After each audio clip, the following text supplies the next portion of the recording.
Hey everyone. Welcome back to my Tuesday stream. For those of you who are unfamiliar with what I do on Tuesdays, I read. So I'm going to read you stuff today, and I hope it registers in your brain and sits there and slowly festers until it becomes a wound that you have to really address. And then when you address it, you find that it's not actually a wound, but another growth of something better than what was once there, which was nothing. Today I have a set of readings again. Also not going to be from a book, but from a different series of books. I'll be touching back on a topic that I'd addressed in a previous reading stream, excuse me. Before I get to that, I'm going to address what is, to anyone with any decent respect for human history, is the biggest news of the day. Tom Brady is retiring from the NFL as the oldest player to ever retire from the NFL. Hands down the greatest quarterback. I say that as a 49er fan. Hats off, full 21 gun salute to Mr. Tom Brady. There's all that other shit happening in the news today too. There was the emergency UN meeting called by the US for the whole Russia thing, and they're just going to keep going at it. And eventually someone's going to make a decision about something. And then something will either happen or not happen. And we'll all just have to deal with that. As far as I can tell, the only other news is that COVID is still existing. There are more deaths recently than since before the vaccine arrived. So people are dying.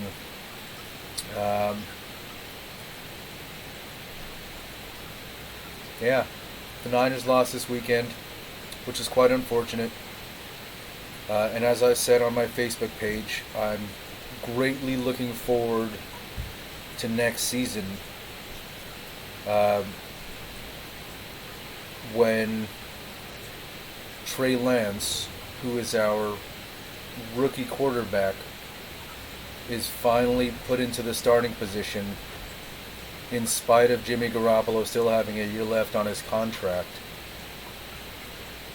losing his first NFL game ever, and then finally being benched, and having our new rookie quarterback that we're probably going to draft in this year's draft step onto the field and give us a real sense of what it's going to be like for the Niners to rebuild.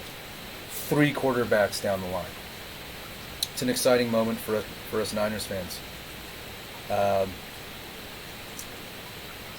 I think that's like a good recap of what's been going on for the past week. Not much else to discuss. The first reading I'm going to be working on today is a piece by French scholar Bruno Latour. For those of you who are familiar with Dr. Latour's work, he is a bit of an ethnographic analyst of various forms of knowledge and science. And this piece happens to be one of those.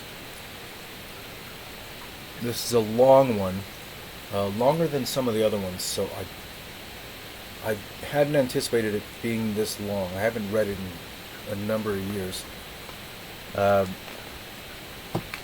So you'll have to bear with me if my mind starts to melt midway through and I start having trouble pronouncing words and thinking about the things that I'm reading. Otherwise, sit back and relax.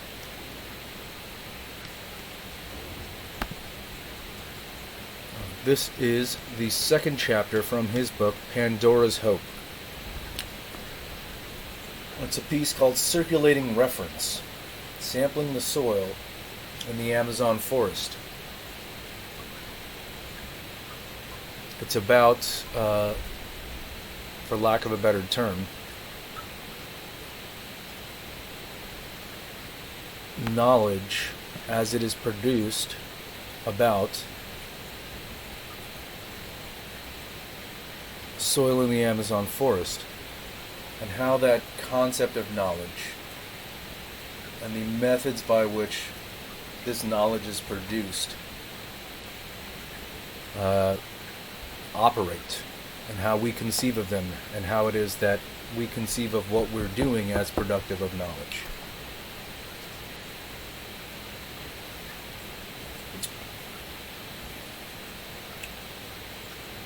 The only way to understand the reality of science studies is to follow what science does best. That is, paying close attention to the details of scientific practice. Once we have described this practice from up close, as other anthropologists do when they go off to live among foreign tribes, we will be able to raise again the classic question that the philosophy of science attempted to solve, without the help of an empirical grounding. How do we pack the world into words?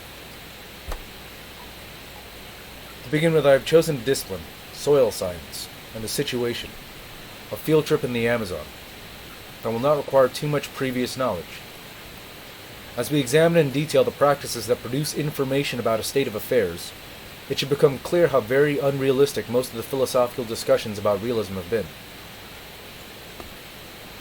The old settlement started from a gap between words and the world, and then tried to construct a tiny footbridge over this chasm through a risky correspondence between what were understood as totally different ontological domains, language and nature. I want to show that there is neither correspondence nor gaps, nor even two distinct ontological domains, but an entirely different phenomena. Circulating reference. To capture it, we need to slow our pace a bit and set aside all our time-saving abstractions. With the help of my camera, I will attempt to bring some sort of order to the jungle of scientific practice. Let us turn now to the first frame of the photo-philosophical montage. If a picture is worth 1,000 words, a map, as we shall see, can be worth a whole forest.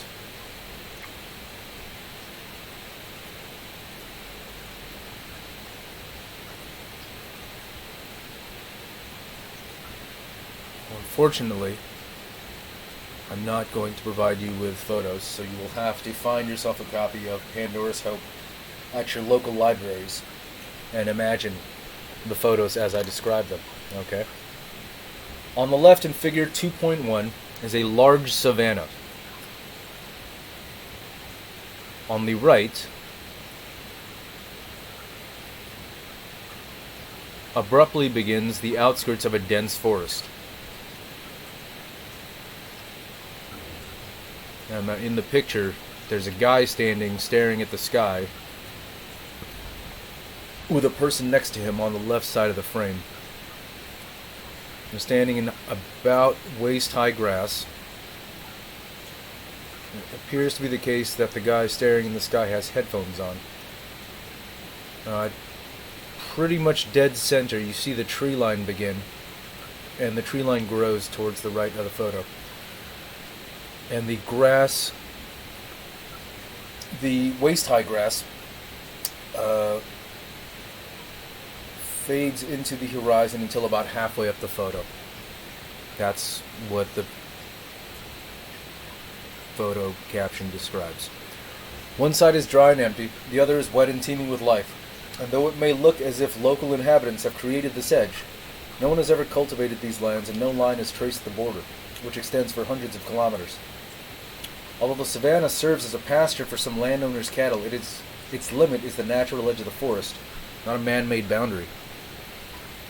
Little figures lost in the landscape, pushed off to the side as in a painting by Poussin, point at interesting phenomena with their fingers and pens. The first character, pointing at some trees and plants, is Edeleuza Seda Silva. She is Brazilian. She lives in this region. teaching botany at the small university in the little town of Boa Vista, the capital of the Amazonian province of Roraima. I don't know how to pronounce that. Just to her right, another person looks attentively, smiling at what Edeluisa is showing him. Armand Chavel is from France. He's been sent on this trip by Orstam, the research institute of the French former colonial empire, the agency for the development of cooperative scientific research. Armand is not a botanist, but a pedologist. Pedology is one of the soil sciences, not to be confused with either geology, the science of subsoil, or podiatry, the medical art of treating feet. He resides about 1,000 kilometers away in Manaus, where Orstam finances a laboratory in a Brazilian research center known as INPA. The third person, taking notes in a small notebook, is Eloisa Filizola. She is a geographer, or rather, as she insists, a geomorphologist, studying the natural and social history of the shape of the land. She is Brazilian like Eloisa, but from the south, from Sao Paulo, which is thousands of kilometers away, almost another country. She's also a professor at a university, the one far larger than the one in Boa Vista. As for me, I'm the one taking this picture and describing this scene. My job as a French anthropologist is to follow these three at work.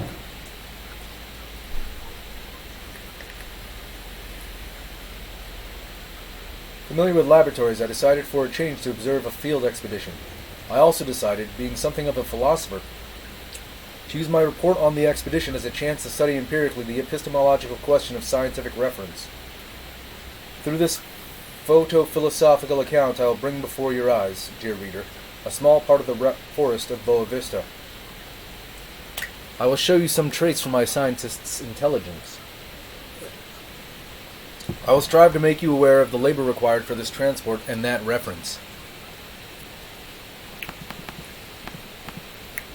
What are they talking about on this early morning in October 1991 after driving the Jeep over terrible roads to reach this field site, which for many years now Edeleuza, oh man, that's a name, has been carefully dividing into sections, where she has been noting the growth patterns of the trees and the sociology and the demography of the plants.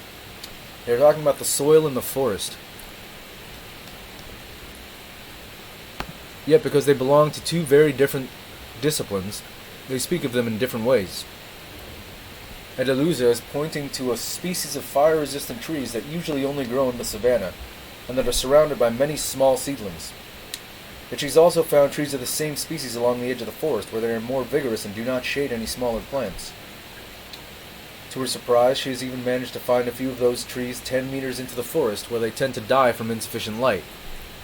Might the forest be advancing? Edeluisa hesitates. For her, the large tree that you see in the background of this picture may be a scout sent by the forest as an advance guard, or perhaps a rear guard sacrificed by the retreating forest to the merciless encroachment of the savanna.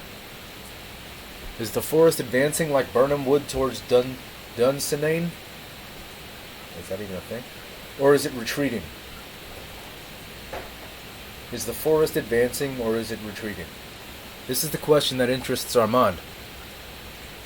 This is why he has come from so far away.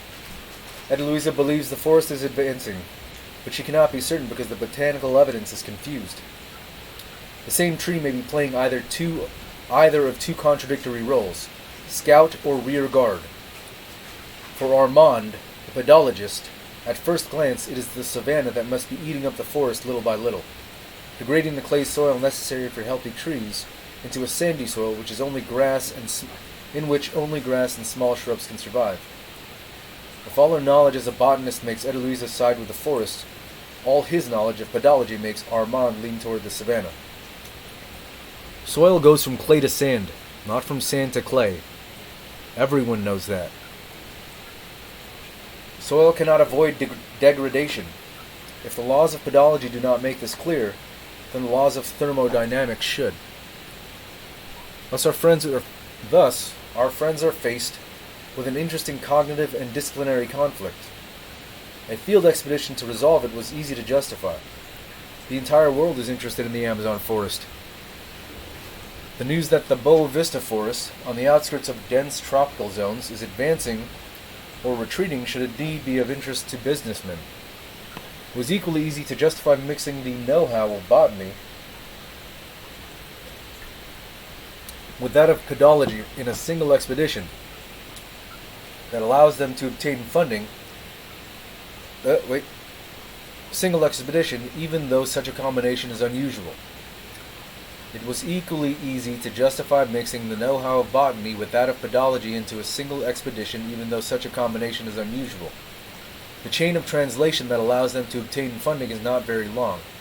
I will not deal at length with the politics surrounding this expedition, since in this chapter I wish to concentrate on a scientific reference as a philosopher, not on its context as a sociologist.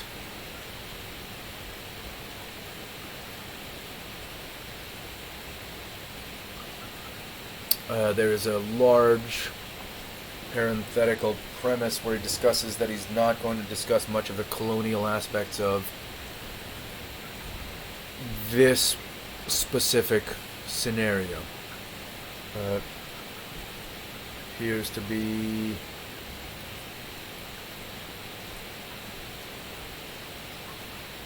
just discussing the nature of the science at hand, the experiment, if you will. In the morning before leaving, we met on the terrace of the little hotel restaurant called Eusebio.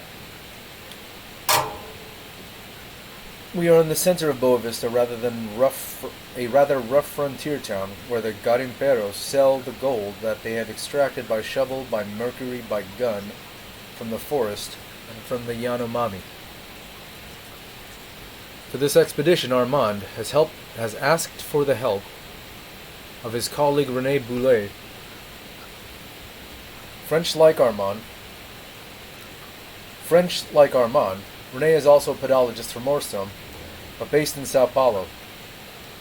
Here are the two men and two women, 2 Frenchmen and 2 Brazilians, 2 pedologists, 1 geographer, and a botanist, 3 visitors and 1 native, all 4 leaning over 2 kinds of maps and pointing at the precise location of the site marked out by Eloisa.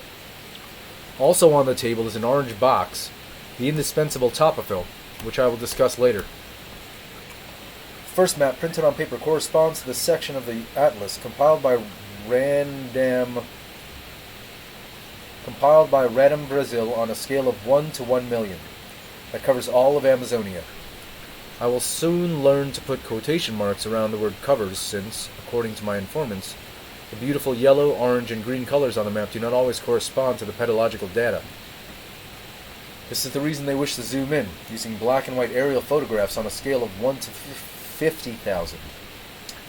A single inscription would not inspire trust, but the superposition of the two allows at least a quick indication of the exact location of the site. This is a situation so trivial that we tend to forget its novelty. Here are 4 scientists whose gaze is able to dominate 2 maps of the very landscape that surrounds them. Both Armand's hands and Eloise's right hand must continually smooth out the corners of the map, otherwise the comparison would be lost, and the feature they are trying to find would not appear. Remove both maps, confuse cartographic conventions, erase tens of thousands of hours invested in Madame Brazil's atlas, interfere with the radar of planes, and our 4 scientists will be lost in the landscape and obliged once more to begin all the work of exploration, reference marking, triangulation, squaring performed by their hundreds of predecessors. Remove both maps, confuse cartographic conventions, erase the tens of thousands of hours invested in Radam Brazil's atlas, interfere with the radar of planes, and our 4 scientists would be lost in the landscape and obliged once more to begin all the work of exploration, reference marking, triangulation, and squaring performed by their hundreds of predecessors. Yes, scientists master the world, but only if the world comes to them in the form of 2-dimensional, superposable, combinable inscriptions. It has always been the same story, ever since tallies stood at the foot of the pyramids. Note, dear reader, that the owner of the restaurant seems to have the same problem as our researchers and tallies. If the owner had not written the number 29 in big black letters on the table, on the terrace, he would be unable to navigate his own restaurant. Without such markings, he would not be able to keep track of the orders or distribute the bills. He looks like a mafioso as he lowers his enormous belly into a chair when he arrives in the morning, but he, even he, needs inscriptions to oversee the economy of a small world. Erase the numbers inscribed on the table, and he would be as lost in his restaurant as our scientists would be in the forests without maps. In the previous picture, our friends were immersed in a world in which distinct features could be discerned only if pointed out with a finger. Our friends fumbled. They hesitated. But in this picture, they are sure of themselves. Why? Because they can point with their fingers to phenomena taken in by the eye and susceptible to the know-how of their age-old disciplines: trigonometry, cartography, and geography. In accounting for knowledge thus acquired, we should not forget to mention the rocket ship Ariane, orbiting satellites, databanks, draftspeople, engravers, printers, and all those whose work here manifests itself as paper. There remains the gesture of the finger. There remains that gesture of the finger, the index par excellence. Now, the photo that I'm referring to, or that he's referring to, shows these scientists pointing at things. The gesture of the finger is pointing with one's index in this context. Pointing with a finger.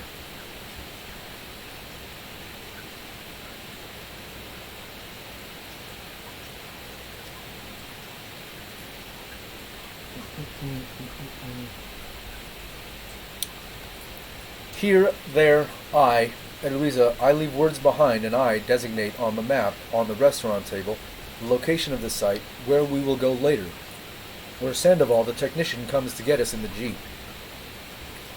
All that expressed with that. Here, there,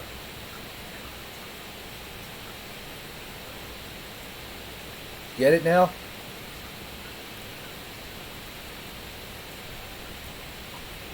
How does one pass from the first image to the second? From ignorance to certainty, from weakness to strength, from inferiority in the face of the world to the domination of the world by the human eye? These are the questions that interest me, and for which I have traveled so far. Not to resolve, as my friends intend, the dynamic of the forest-savanna transition, but to describe the tiny gesture of a finger pointed toward the referent of discourse. Do the sciences speak of the world? This is what they claim, and yet Eloise's finger designates a single coded point on a photograph that bears a mere resemblance in certain traits to figures printed on a map. At the restaurant table we are quite distant from the forest, yet she talks about it with assurance, as if she had it under her hand. The sciences do not speak of the world, but rather construct representations that seem always to push it away, but also to bring it closer.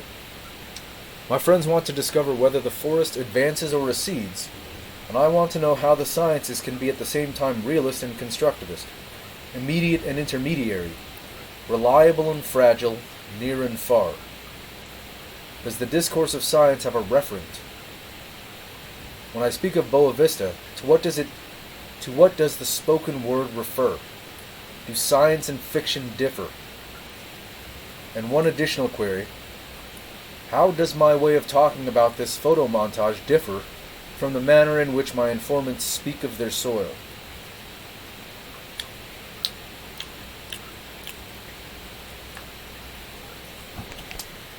Laboratories are excellent sites in which to understand the production of certainty. That is why I enjoy studying them so much, but like these maps, they have the major disadvantage of relying on indefinite sedimentation of other disciplines, instruments, languages, and practices. One no longer sees science stammer, making its debut, creating itself from nothing in direct confrontation with the world. In the laboratory, there is always a pre-constructed universe that is miraculously similar to that of the sciences. In consequence, since the known world and the knowing world are always performing in concert with each other, reference always resembles a tautology. But not in Boa Vista, or so it seems. Here science does not blend well with the garimperos and the white waters of the Rio Branco. What luck. In accompanying this expedition, I will be able to follow the trail of a relatively poor and weak discipline that will before my eyes take its first steps.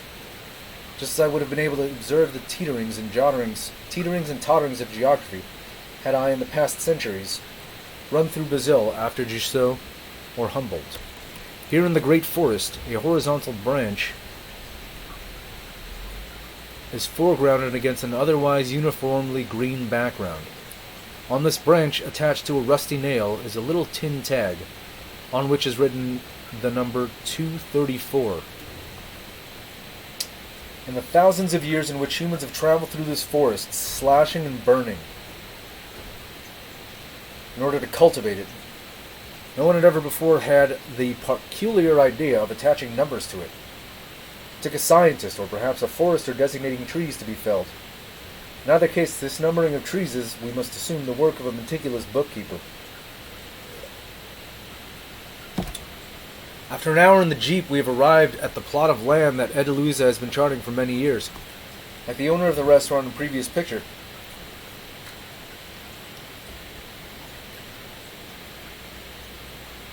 she would not be able to remember the difference between patches of the forest for very long without marking them in some way. She's therefore placed tags at regular intervals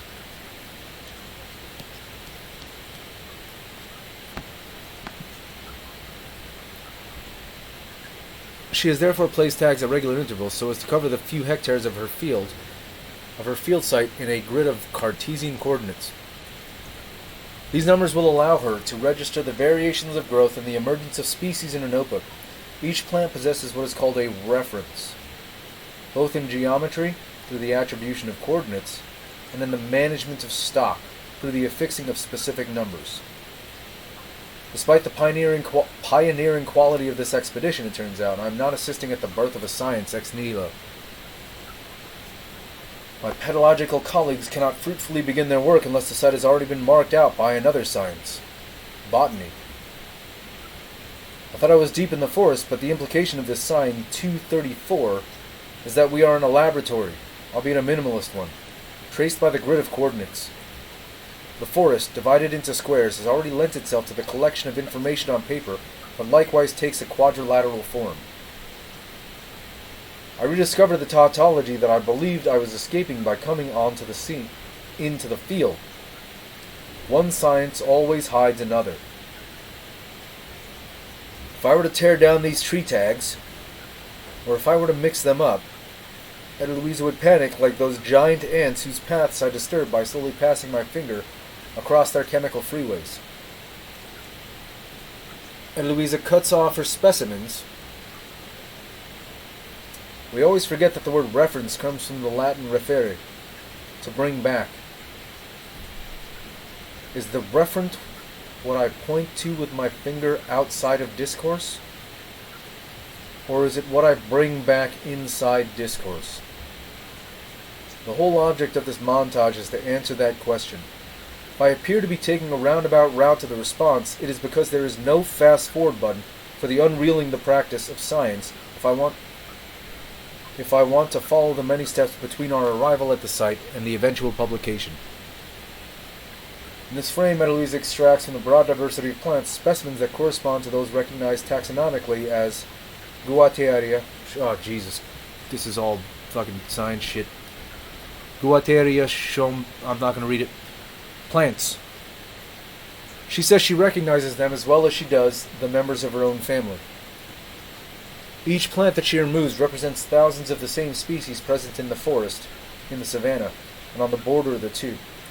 It is not a bouquet of flowers she is assembling, but evidence that she wants to keep as a reference, using here another sense of the word. She must be able to retrieve what she writes in her notebooks. and refer to it in the future, in order to be able to say that a common forest plant is found in the savanna, but only in the shadow of few forest plants that manage to survive there. She must preserve not the whole population, but a sample that will serve as a silent witness for this claim. In the bouquet she has just picked, we can recognize two features of reference. On the one hand, an economy, an induction, a shortcut, a funnel in which she picks one blade of grass as the sole representative of thousands of blades of grass, and on the other hand, the preservation of a specimen that will later act as guarantor when she is in doubt herself, or when, for various reasons, colleagues may doubt her claims. Like the footnotes used in scholarly works, to which the inquisitive or the skeptical make reference, yet another use of the word, this armful of specimens will guarantee the text that results from her field expedition. The forest cannot directly give its credit to Edelita's text, but she can be credited indirectly through the extraction of a representative guarantor, neatly preserved and tagged, that can be transported along with her notes to her collection at the university in Boa Vista. We will be able to go from her written report to the names of the plants, and from these names to the dried and classified specimens. And if there is ever a dispute, we will, with the help of her notebook, be able to go back from these specimens to the marked out site from which she started. Text speaks of plants. Text has plants for footnotes. A leaflet rests on a bed of leaves. What will happen to these plants? They will be transported further, placed in a collection, a library, a museum. Let us see what will happen to them in one of these institutions, because this step is much better known and has been more often described. Then we will focus again on the intermediary steps.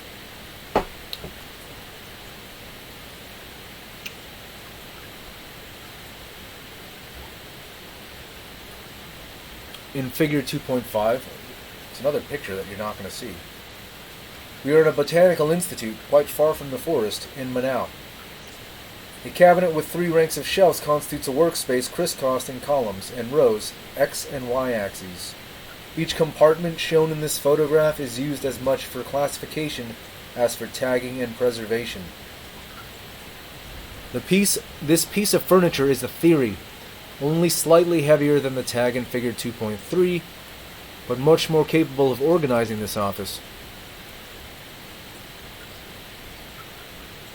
A perfect intermediary between hardware, since it shelters, and software, since it classifies. Between a box and the tree of knowledge. The tags designate the names of the collected plants, the dossiers, files, and folders shelter not text, forms, or mail, but plants, the very plants that the botanist removed from the forest, that she dried in an oven at 40 degrees Celsius to kill the fungi, and that she has since pressed up between newspapers. Are we far from or near to the forest? Near, since one finds it here in the collection. The entire forest? No. Neither ants, nor trapdoor spiders, nor trees, nor soil, nor worms, nor the howler monkeys whose cry can be heard from miles or in attendance. Only those few specimens and representatives that are of interest to the botanist have made it into the collection. So are we therefore far from the forest? Let us say that we are in between, possessing all of it through these delegates, as if Congress held the entire United States. A very economical metonymy in science as in politics, by which a tiny part allows the grasping of the immense whole.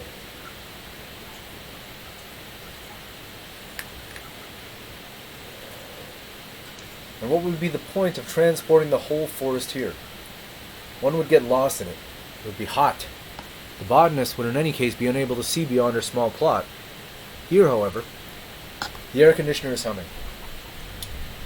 Here even the walls become part of the multiple crisscross lines of the chart where the plants find a place that belongs to them within the taxonomy that has been standardized for many centuries. Space becomes a table chart.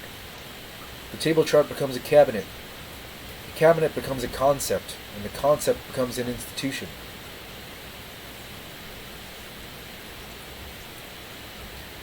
Therefore, we are neither very far from nor very close to the field site. We are at a good distance. We have transported a small number of pertinent features. During this transportation, something has been preserved. If I can manage to grasp this invariant, this je ne sais quoi, I believe I will have understood scientific reference. In this little room where the botanist shelters her collection is a table, similar to that in the restaurant, on which the specimens brought back from distinct locations at different times are now displayed. Philosophy, the art of wonderment, should consider this table carefully, since it is where we see why the botanist gains so much more from her collection than she loses by distancing herself from the forest. Let's first review what we know of that superiority before again attempting to follow the intermediary steps. The first advantage is comfort. Leafing through the pages of newsprint, the researcher makes the dried stems and flowers visible, so she can examine them at leisure, writing just beside them, as if the stems and flowers could imprint themselves directly into the paper, or at least become compatible with the paper world. The supposedly vast distance between writing and things is now only a few centimeters.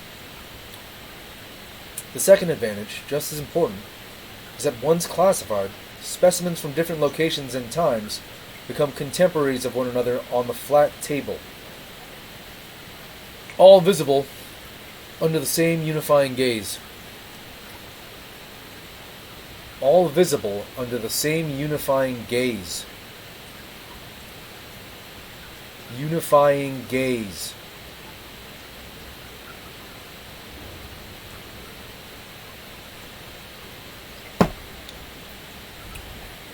This plant, classified 3 years ago, and the other, obtained more than 1,000 kilometers away, conspire on the table to form a synoptic tableau.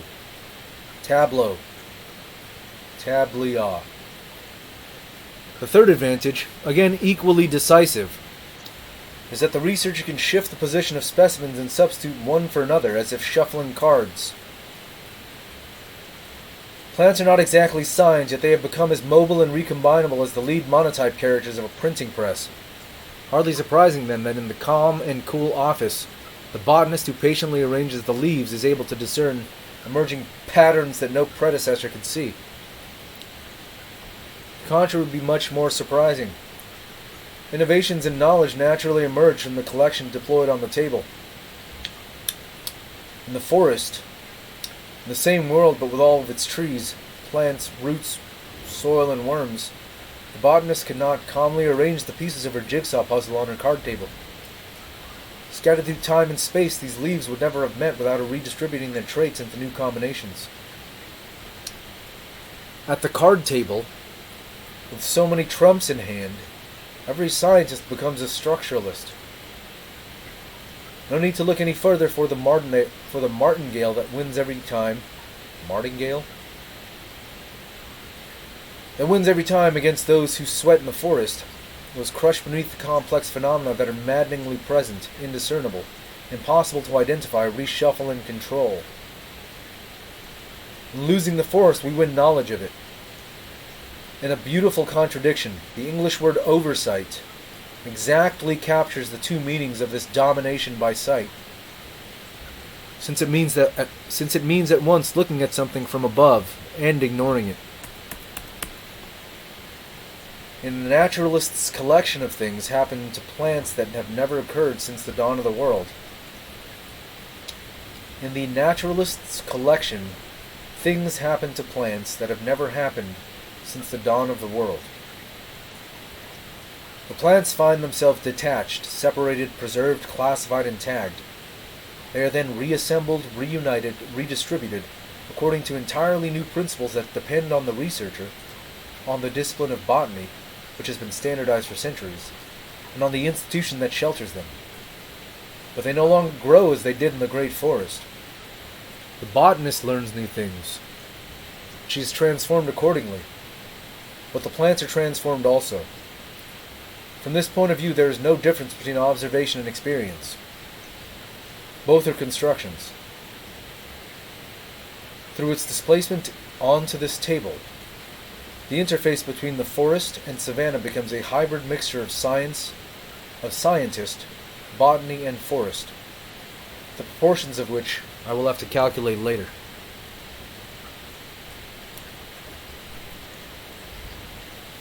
Now, as I mentioned,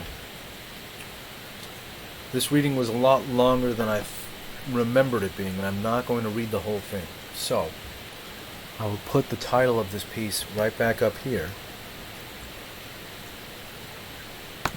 so that you can see it.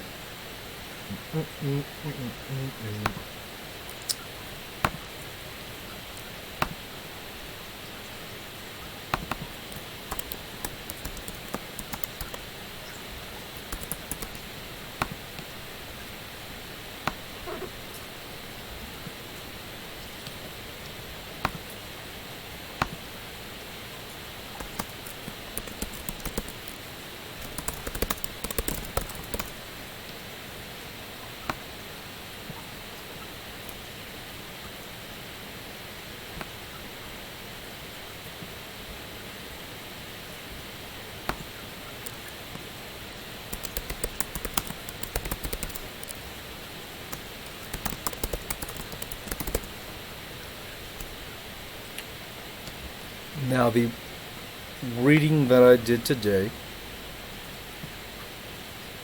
was from the second chapter of the book, entitled Circulating Reference. Now that I've read through about 10 pages of it, I kind of want to reread it again, possibly the third time. But I won't be doing that on this stream. What I will be doing is moving on to the next piece, which I hope you enjoy equally. Now, this piece is in the same vein, based on my understanding of it. It's a piece taken from a book called The Construction of Social Reality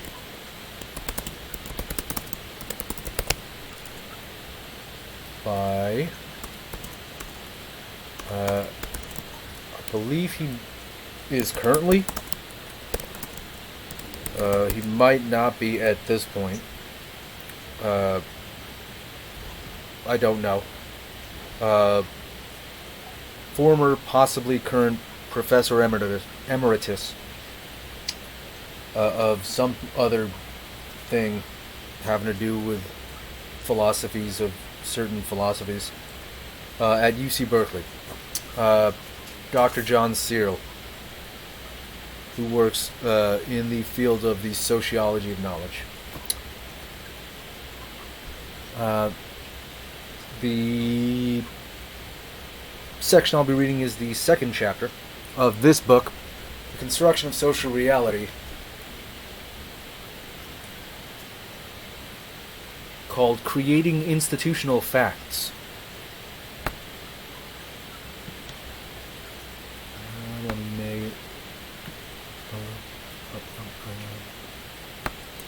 Now, I believe this is slightly shorter than this last one. Hopefully I can get through this one without any problems. Dun, dun. Chapter 2, Creating Institutional Facts. In this chapter, I describe the elementary construction of social facts and the logical structure of the development of institutional facts from simpler forms of social facts. To do so, I will use the apparatus of agentive functions, collective intentionality, and constitutive rules. I will also attempt to explain several puzzling features of social reality.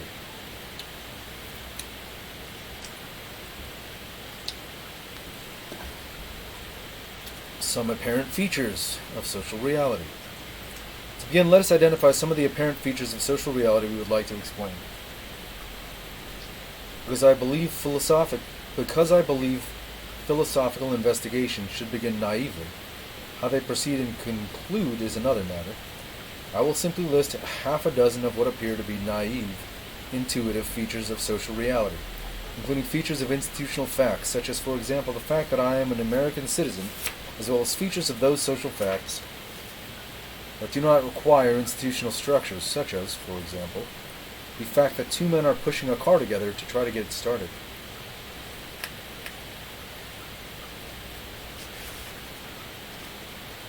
The self-referentiality of many social concepts. Concepts that name social facts appear to have a peculiar kind of self-referentiality. As a preliminary formulation, we can say, for example, in order that the concept money apply to the stuff in my pocket, it has to be the sort of thing that people think is money. If everybody stops believing it is money, it ceases to function as money and eventually ceases to be money. Logically speaking, the statement, a certain type of substance, X, is money, implies an indefinite inclusive disjunction of the form X is used as money, or X is regarded as money, or X is believed to be money, etc.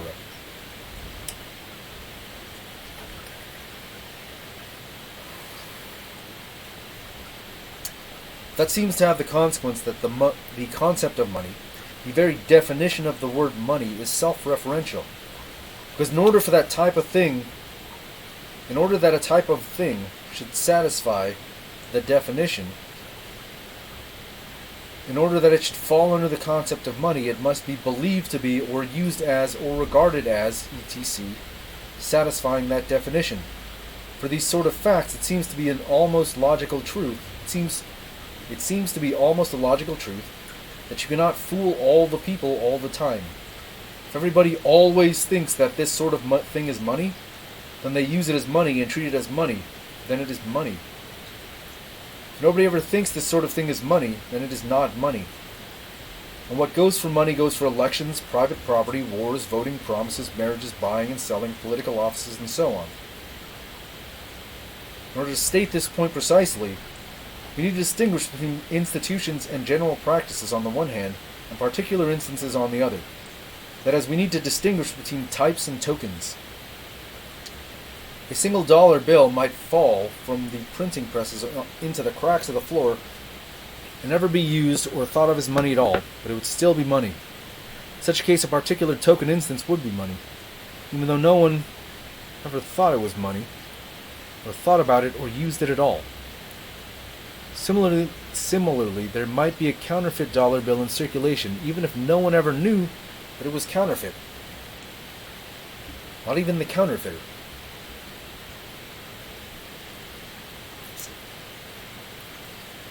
In such a case, everyone who used that particular token would think it was money, even though it was not in fact money. About particular tokens, it is possible for people to be systematically mistaken. Where the type of thing is concerned, the belief that the type is a type of money is constitutive of its being money in a way we will need to make fully clear. For some institutional phenomena, such as money, what I say applies more to types than tokens. For others, such as cocktail parties, it applies to each individual token. For the sake of simplicity, I will assume that the reader is aware of the distinction, and I will speak of the self-referentiality of institutional concepts in general, without making the distinction in every case. Later, I will try to explain the difference between self-referentiality as applied to types and as applied to tokens. But if the type of thing in question is money, only because people believe it to be money, if money implies regarded as, used as, or believed to be money, then philosophers will get worried, because the claim seems to produce either a vicious infinite regress or a vicious circle. If part of the content of the claim that something is money is the claim that it is believed to be money, then what is the content of that belief? If the content of the belief that something is money contains in part the belief that it is money, then the belief that something is money is in part the belief that it is believed to be money, and there is in turn no way to explain the content of that belief without repeating the same feature over and over again. Later on, I will try to show how to avoid this infinite regress. At this point, I am just calling attention to the peculiar logical feature that distinguishes social concepts from such natural concepts as mountain or molecule. Something can be a mountain even if no one believes it is a mountain. Something can be a molecule even if no one thinks anything at all about it. But for social facts, the attitude that we take toward the phenomena is partly constitutive of the phenomenon. If, for example, we give a big cocktail party and invite everyone in Paris, and if things get out of hand and it turns out that the casualty rate is greater than the Battle of Austerlitz, all the same, it is not a war. It is just an amazing cocktail party. That's literally written in the book.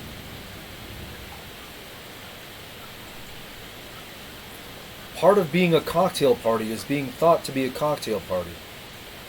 Part of being a war is being thought to be a war. This is a remarkable feature of social facts. It has no analog amongst physical facts. The use of performative utterances in the creation of institutional facts. This is section 2. One of the most fascinating features of institutional facts is that a very larger number, though by no means all of them, can be created by explicit performative utterances. Performatives are members of the class of speech I call declarations. In declarations, the state of affairs represented by the propositional content of the speech act is brought into existence by the successful performance of that very speech act. Institutional facts can be created with the performative utterance of such sentences as, "The meeting is adjourned," "I give and bequeath my entire fortune to my nephew," "I appoint you my chairman," "War is hereby declared." These utterances create the state of affairs that they represent. In each case, the state of affairs is an institutional fact, created by the utterance.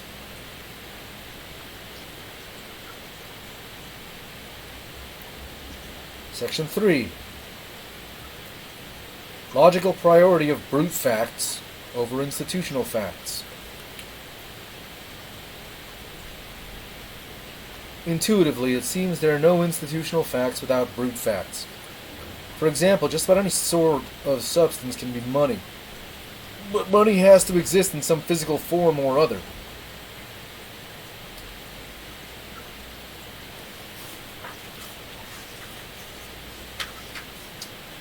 Initially published in 1995. Money has to exist in some physical form or other.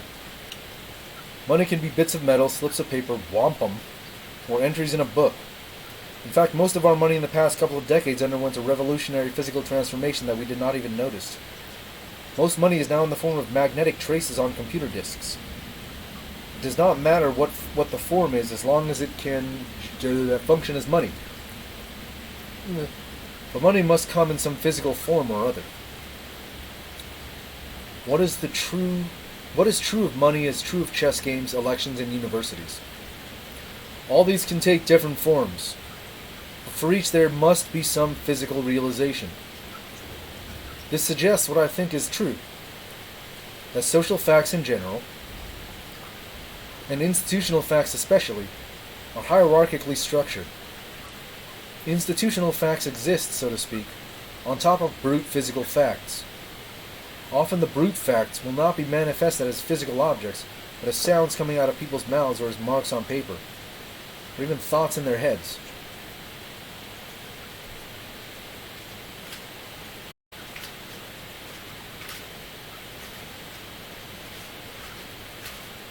Section 4. Systematic relationships amongst institutional facts. An institutional fact cannot exist in isolation, but only in a set of systematic relations to other facts. Thus, for example, in order that anybody in a society can have money, that society must have a system of exchanging goods and services for money.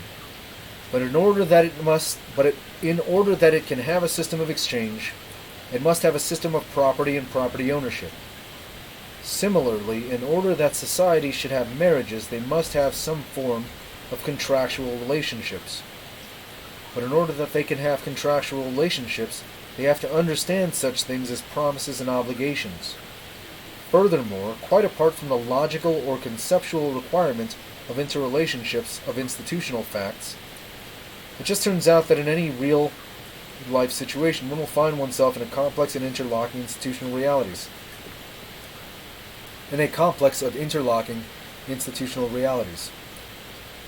The restaurant scene described in Chapter 1 illustrates this.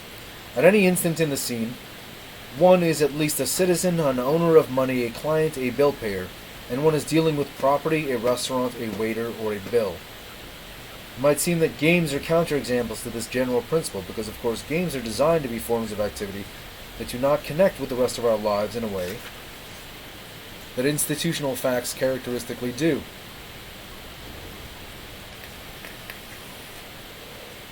Today's philosophy department softball game need have no consequences for tomorrow, in a way that today's wars, revolutions, buyings, and sellings are intended precisely to have the consequences for tomorrow and into the indefinite future. Nonetheless, even in the case of games, there are systematic dependencies on other forms of institutional facts.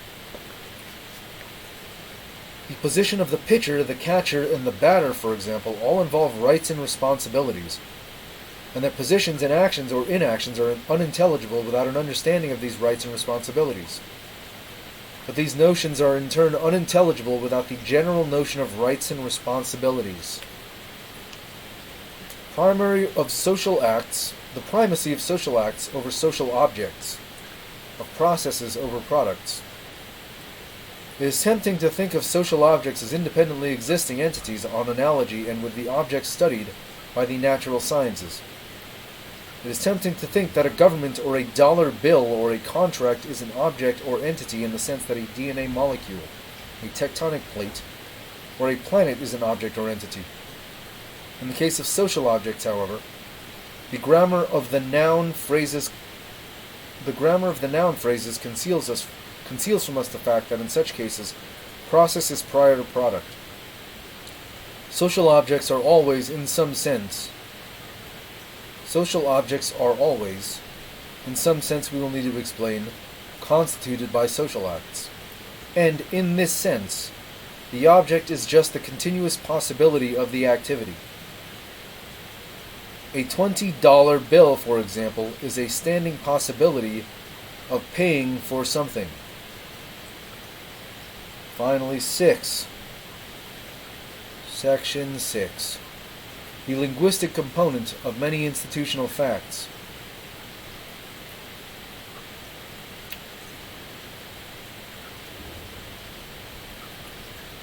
Related to features 1 and 2 is the further apparent feature that only beings that have a language or some more or less language-like system of representation can create most, perhaps all, institutional facts. I turned that into word salad. Give me a second.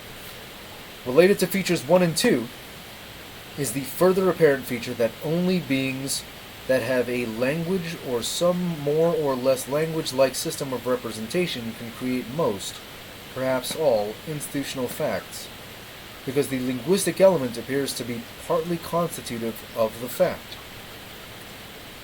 It is common, for example, to read that certain ant colonies have slaves, or that beehives have queens. I think such manners of speaking are harmless metaphors, especially where the so-called social insects are concerned. But it is important to keep reminding ourselves that for a community literally to have slaves or literally to have a queen, the participants would have to have the apparatus necessary to represent something as a queen or as a slave. Just behaving in certain ways, where behavior is construed solely in terms of bodily movements, it is not sufficient for a community to have a queen or to have slaves. In addition, there would have to be a certain set of attitudes, beliefs, etc., on the part of the members of the community. And this would seem to require a system of representation such as language. Language seems to be essential not only to represent these facts to ourselves, but in a way that we will have to explain. The linguistic forms in question are partly constitutive of the facts. But what exactly is the role of language in the constitution of institutional facts? It's not an easy question. We'll devote the next chapter to answering it.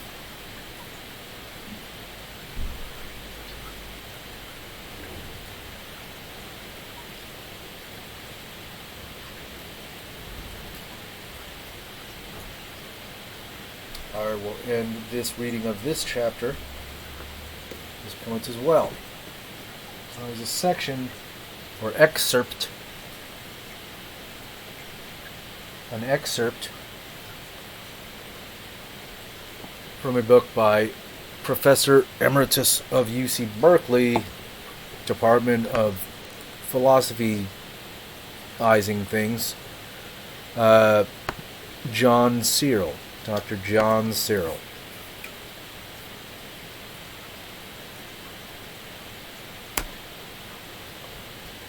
And now next, I'm going to be reading something written by a former professor of mine named Dr. Timothy Bashirah. Now, Dr. Timothy Bashirah works with animals. And how they are murdered relentlessly and consistently by human beings so that we can put food into our stomachs.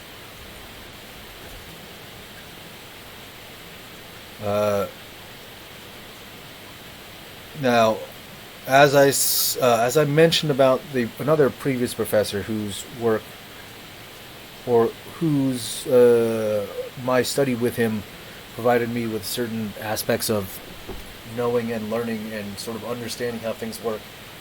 Dr. Timothy Bashirah is one of those guys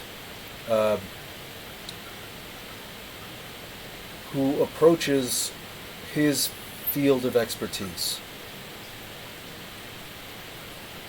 and his site of analysis in a way, and presents it to me as a student, presented it to me as a student in a class that was specifically catered towards the cultivation and advancement of one's own methodological progress and prowess as a form of decision.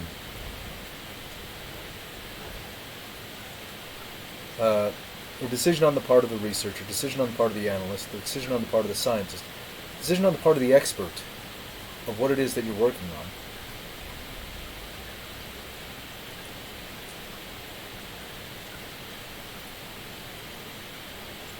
That if you, like many others, are the type of person that chooses to eat meat, which I do,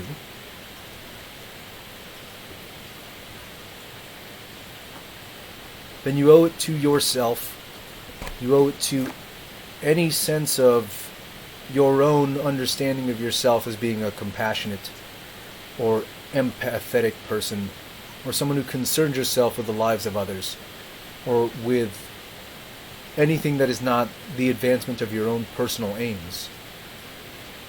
Take a look at the situation. Look at the constant, routinized murder of animals, and recognize that your decision to pick up a steak and put it in your mouth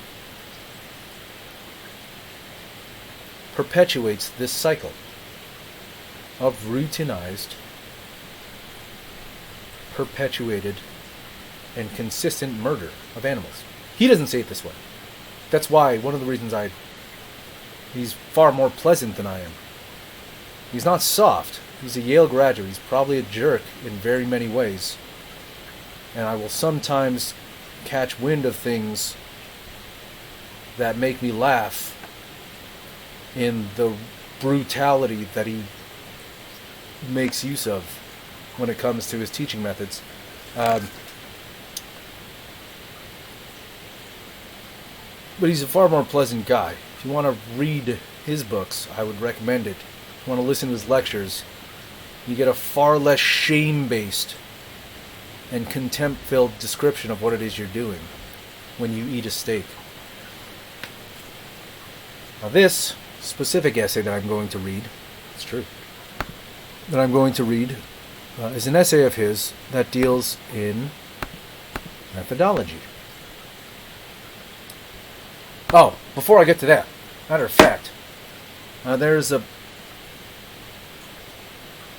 the reason I brought up this whole aspect of Dr. Bashirah's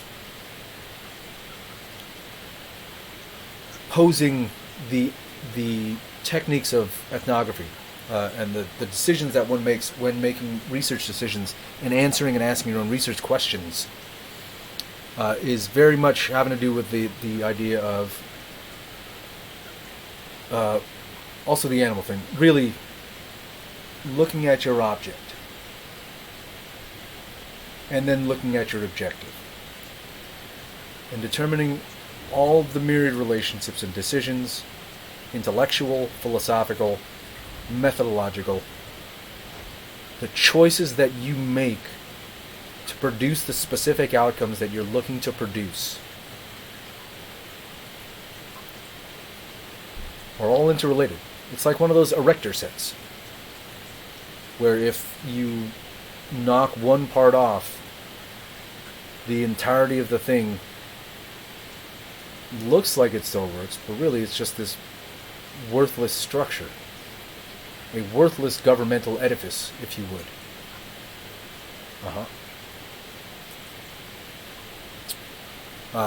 There is a lecture of Dr. Bashirah's posted to YouTube that I saw a while back, and it had a very mischievous-looking picture of the good doctor. And in it, he discusses the nature of comparative politics to one of his new cohorts at a different institution than the one in which I studied. And he discusses the idea that if you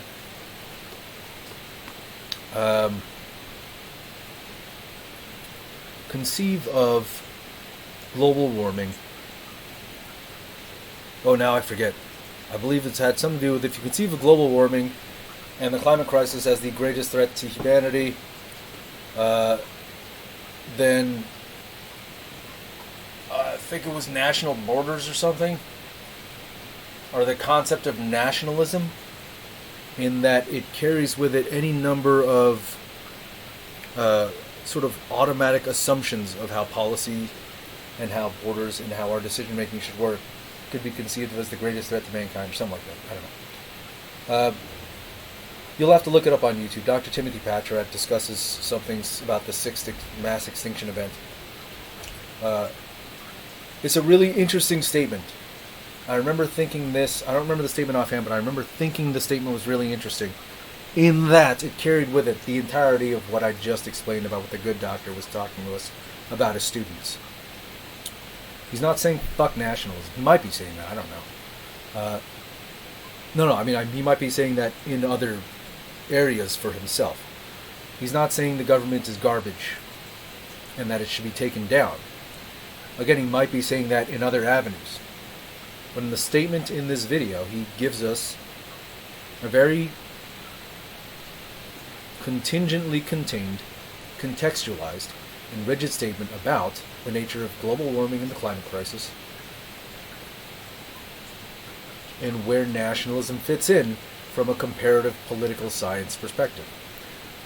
And I recommend you take a look at that for a better idea of what I mean, and sort of a better approach to how to understand how his work on animals is quite positively balanced, and far less shame-based than me constantly shaming you for all the other things that you're doing. Because I don't see eating animals as being shame-filled, but I do see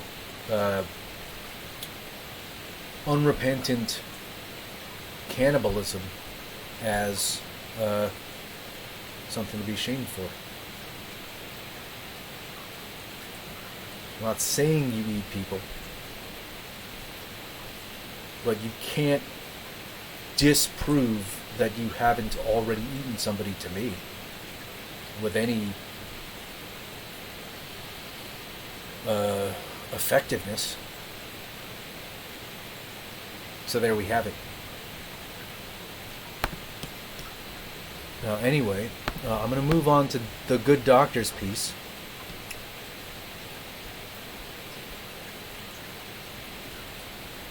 And this is a piece,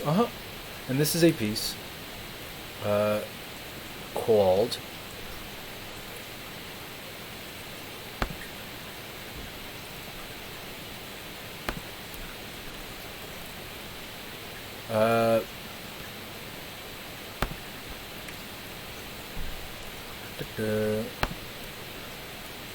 we call it a grain of sand. Dr. Bashirah falls within a field of political ethnography, and refers to themselves as interpretivists. And it positions itself as co-constitutive as opposed to antithetical to the school of political ethnography and political science that refers to itself as positivism. Now, the interpretivists have a thing that I won't get into, but the vast majority of traditional science is, in their view, incomplete and leaves not simply much to be desired, but leaves a useless structural edifice of governing knowledge that the interpretivists believe needs to be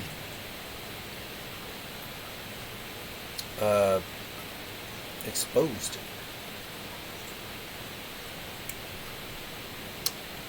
Again, we call it a grain of sand.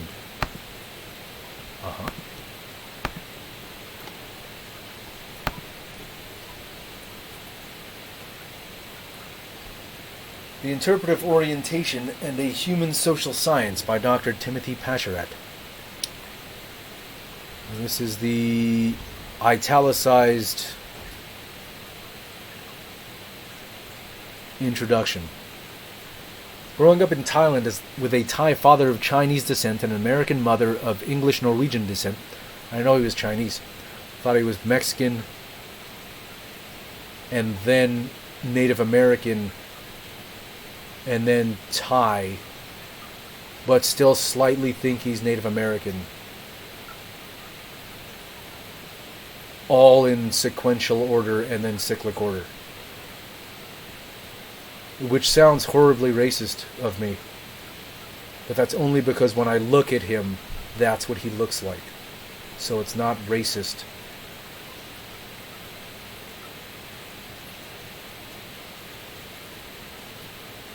Enough to be racist.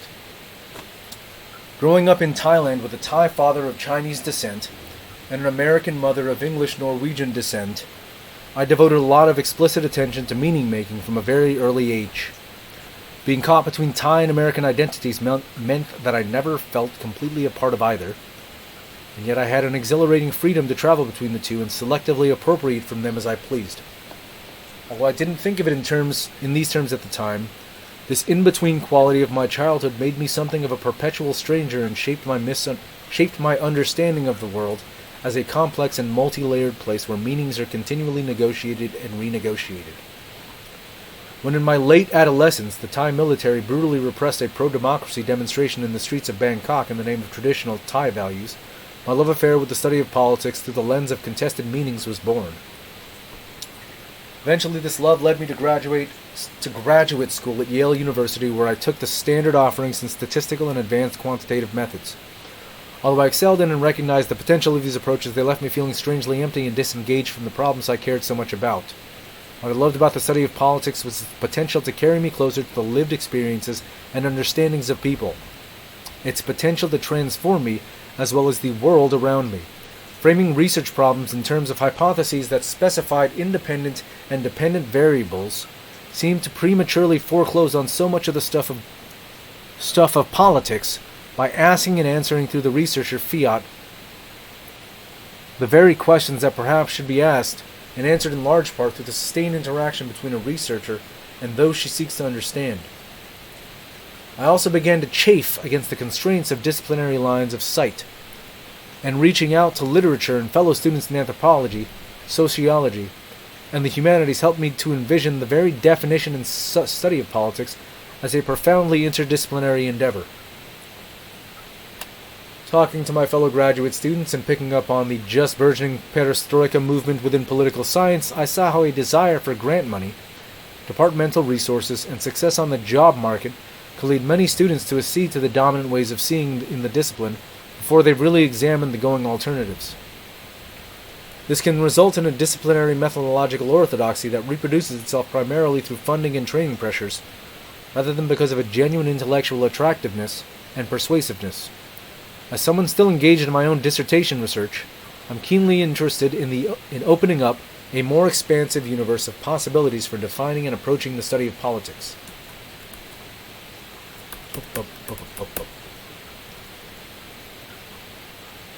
Humans making meaning out of the meaning making of other humans. I'm going to reread that because that is humans making meaning out of the meaning making of other humans. Translated plainly from the philosophical tongue of ontology and epistemology, this is the heart of what it means to be an interpretivist. And in this very basic sense, we are all interpretivists. From our beginning in the world as newborn infants turning toward the familiar voice and the well-known smell to the attempt in our dying days to make sense of our lives.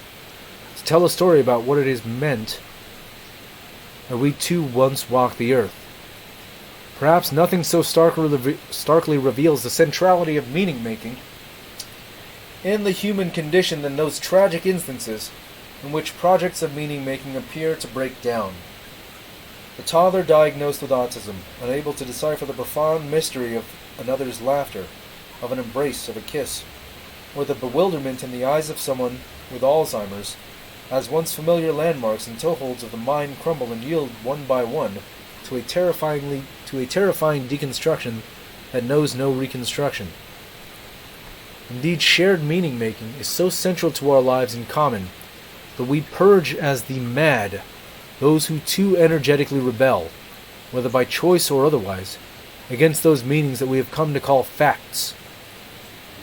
Nor is the sphere of meaning-making constricted only to humans' relationships with other humans.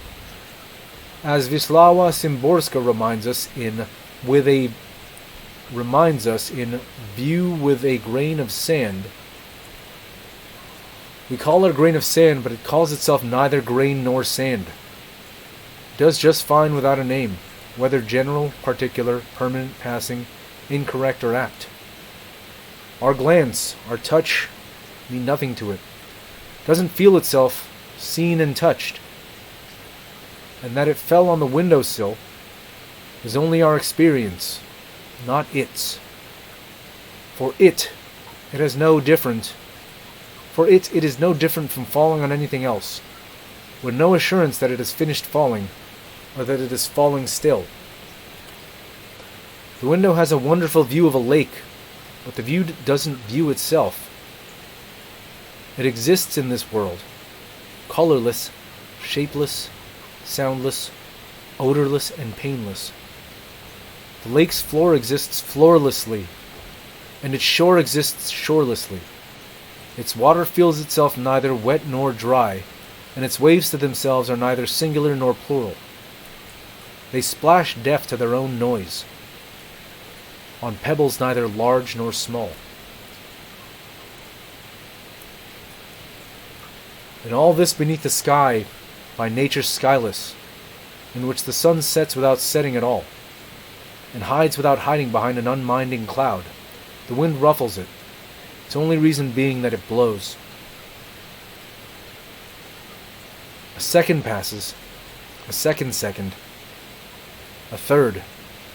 But there are 3 seconds only for us, Time has passed like a courier with urgent news. That's just our simile. The character is invented. His haste is make-believe. His news inhuman. If a world emptied of meaning-making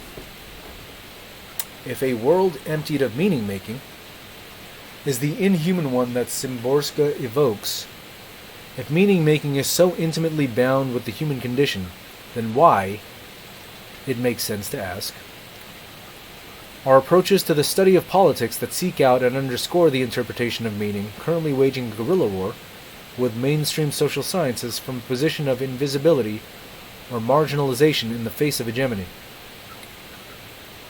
Indeed, dear reader, do not be deceived. However their professor-like demeanor and academic style may have led you to interpret them, what we actually have in some of the contributors to this book are guerrilla fighters intent on resisting a political and social science that would ignore, crowd out, or actively repudiate the unavoidably interpretive nature of all inquiry into humans and their various common and contested projects of meaning-making.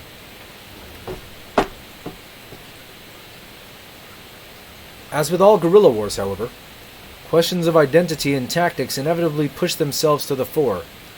Taken collectively as a group, many of the chapters seem to be saying, we know what we are united against. But I ask, are we as certain about who we are?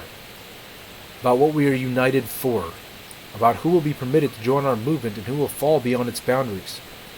About what our practices and repertoires of resistance should be? First, I turn to the question of identity.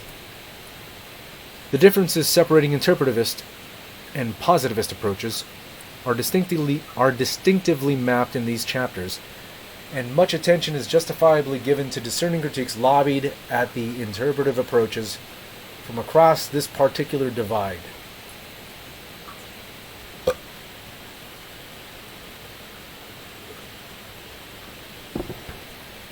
But I think it is also important to ask about interpretivists' relationships with others, such as post-structuralists, who also share a profound skepticism toward positivist approach to the study of social life. Perhaps these relationships also harbor important distinctions that lurk underneath the surface of a shared opposition to a momentarily larger and more powerful opponent.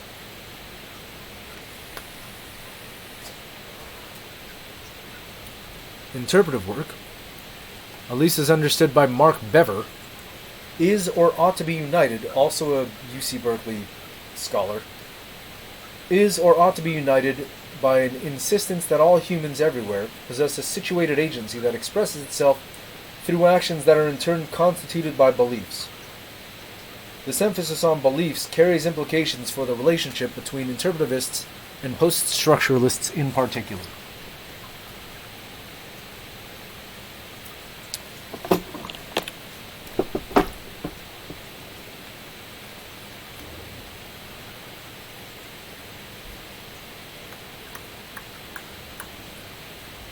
Destructions of the place of situated agency and belief within an interpretive orientation might aptly be subtitled, Is Michel Foucault an interpretivist?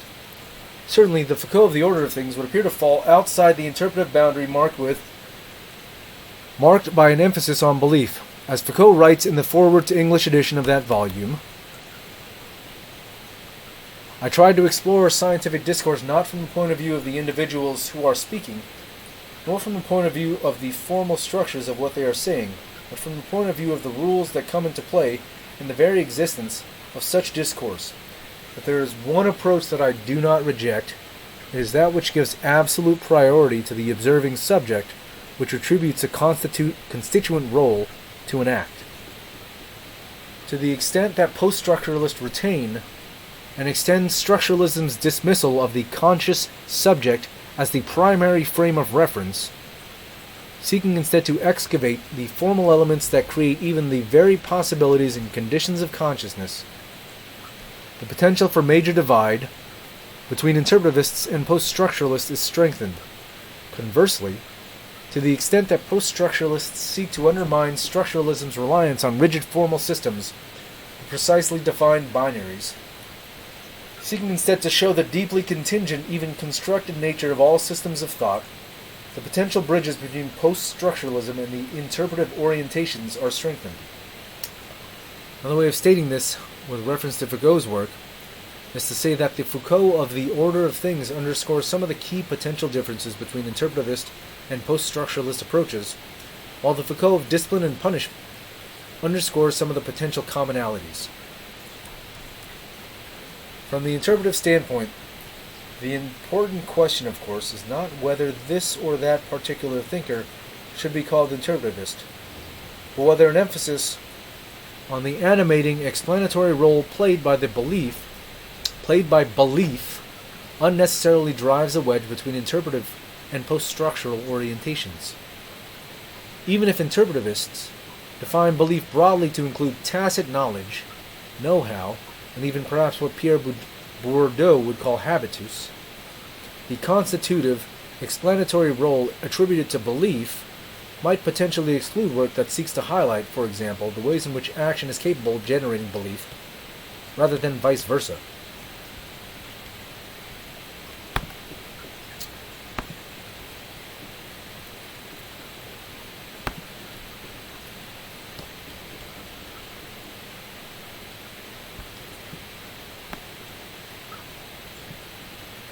Doesn't matter.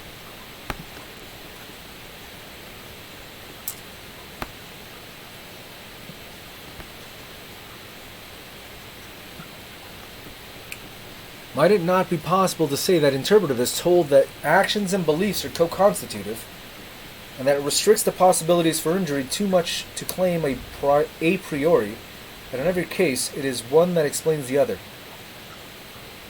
Depending on how these issues are negotiated, it is possible that interpretive and post-structuralist approaches have potentially major fault line running through the question of human agency.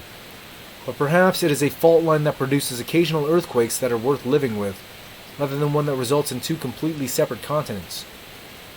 I turn next to the question of tactics and repertoires for resistance. Some of the chapters in this book are explicitly devoted either to developing or reclaiming a vocabulary of resistance capable of enlarging the space for interpretive work within the social sciences. Implicit or explicit in each of these is the recognition that a common criticism is leveled against interpretive work.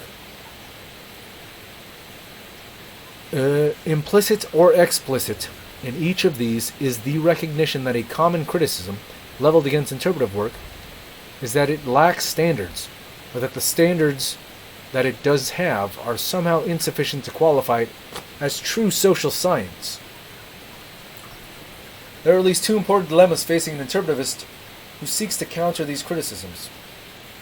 The first and most basic is whether or not interpretivists should indeed aspire to some common set of standards or criteria, some shared template by which work can be judged. Confronted with continual criticism that one lacks standards, the immediate temptation is to devise a neat, self-contained list of criteria that rivals the list touted by the other side. Yet to do this may be to win the battle and lose the war. The danger posed by parallelism here is not simply that an interpretive list of criteria might end up replacing positivist criteria with their own synonyms, rather than interpretivists attempt to devise any such definitive list at all. The impulse to KKVIs, the interpretive orientation, that is to force a wild, messy intercropping criteria and practices, that is the interpretive orientation, into a tamed, monocropped rows, might very well prove fatal to what it is that makes interpretive approaches so fertile to begin with. Some of the chapters in this book are sensitive to this threat and strive to avoid the sterility that often accompanies the deductive approach to criteria. Their authors draw on actual practices employed by interpretivists and speak to a bottom-up and experiential rather than top-down and deductive perspective. The potential advantage of this practice-centered approach lies, I think, in acceptance of fluidity and change, and its openness to new criteria and techniques for understanding how humans make meaning.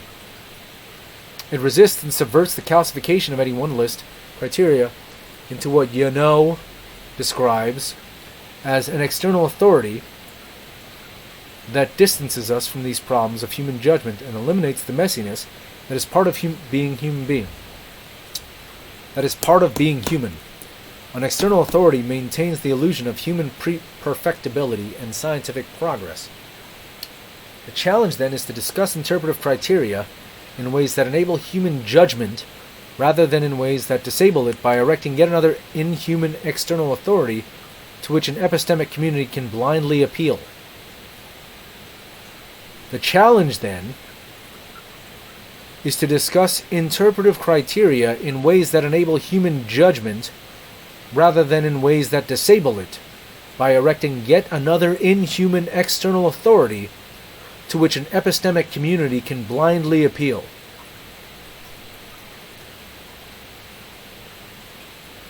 The challenge, then,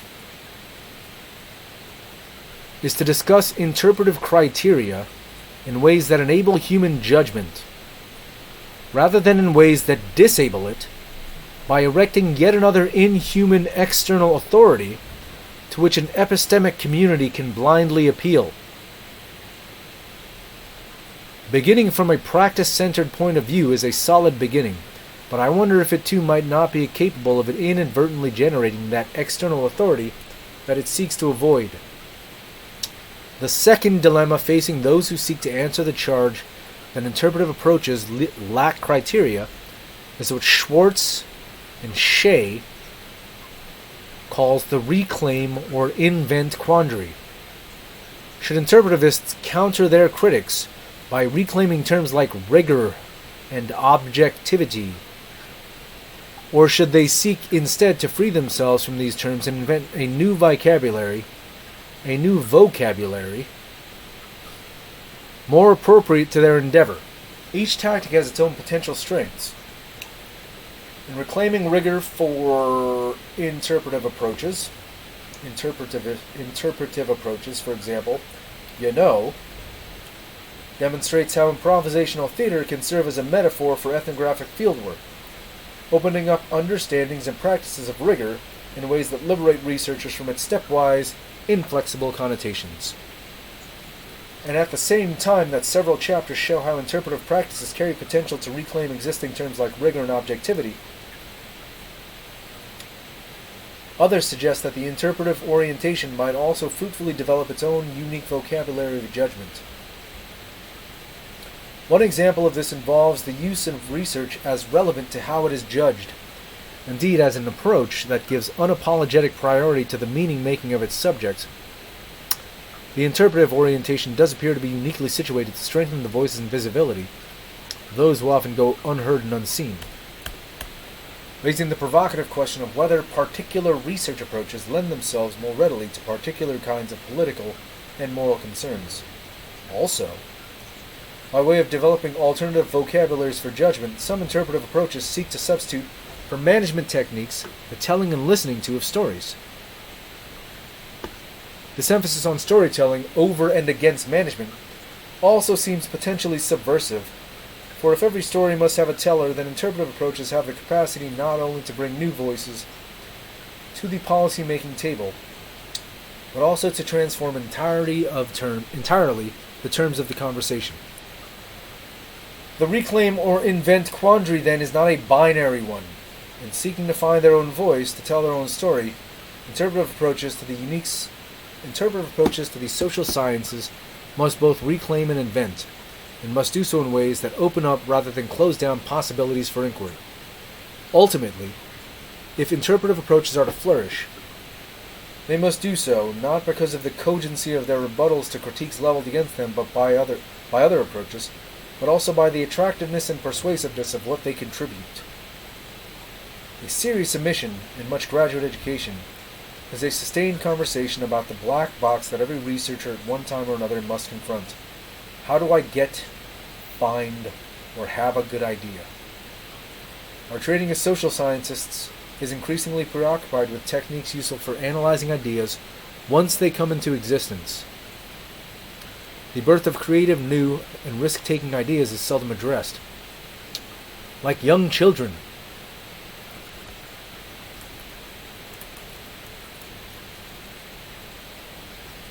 We've yet to learn how babies are really made.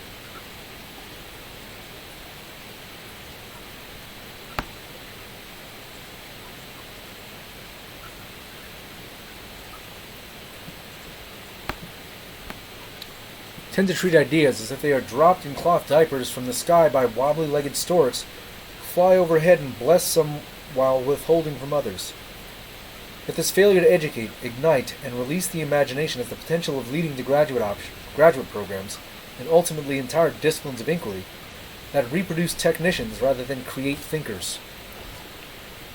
And the production of technicians to the detriment of thinkers can in turn clot the arteries that carry those fresh and sometimes subversive lines of sight, so essential to the health and vitality of any field of study.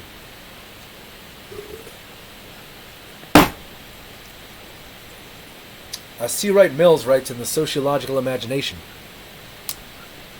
adequate technicians can be trained in a few years. A sociological imagination can also be cultivated. Certainly it seldom occurs without a great deal of often routine work, yet there is an unexpected quality about it, because its essence is the combination of ideas that no one expected were combinable. Say a mess of ideas from German philosophy and British economics. There's a playfulness of mind back of such combining. What the fuck?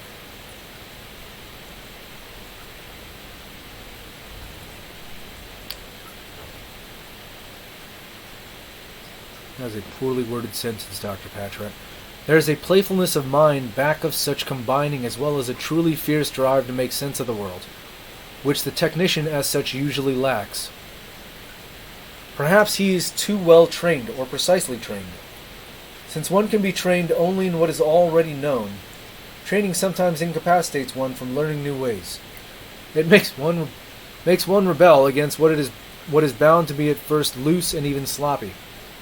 When you must cling to such vague images and notions, if they are yours, and you must work them out. For it is in such form that original ideas, if any, almost always first appear. Oh, that's not your sentence. That's C. Wright Mills.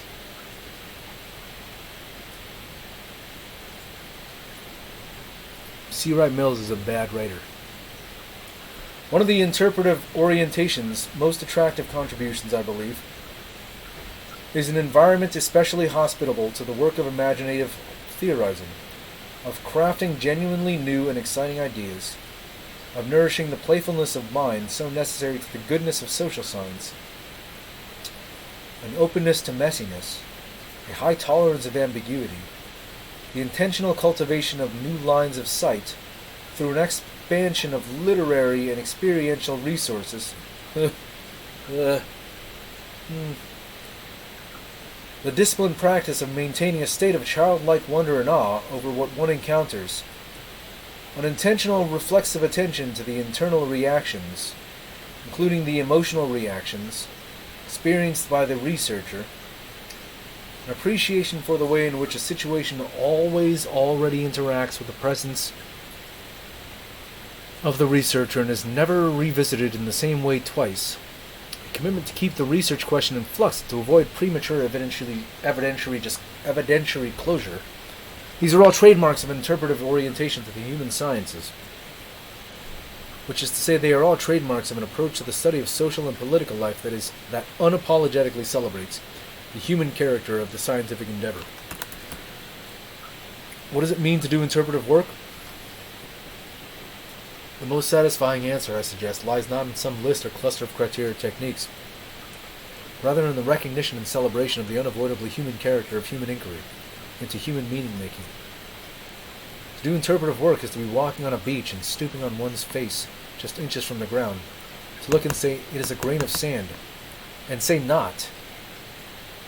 To do interpretive work is to be walking on a beach and stooping with one's face just inches from the ground, to look and say not, it is a grain of sand, but rather, with Winslava Szymborska, we call it a grain of sand.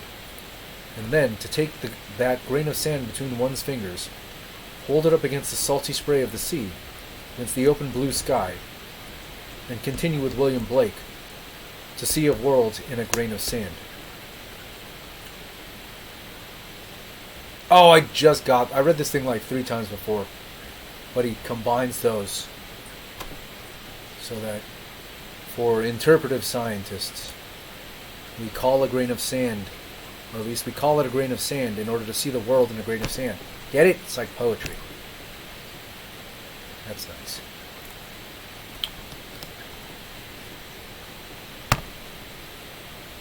That was We Call It a Grain of Sand by Dr. Timothy Bashirah.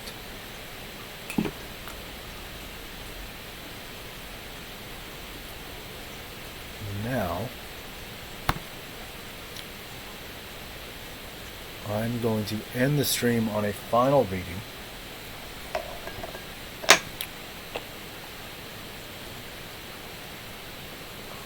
Before I do that,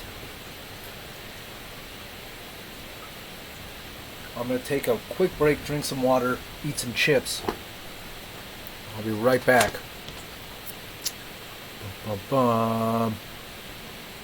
In just a moment.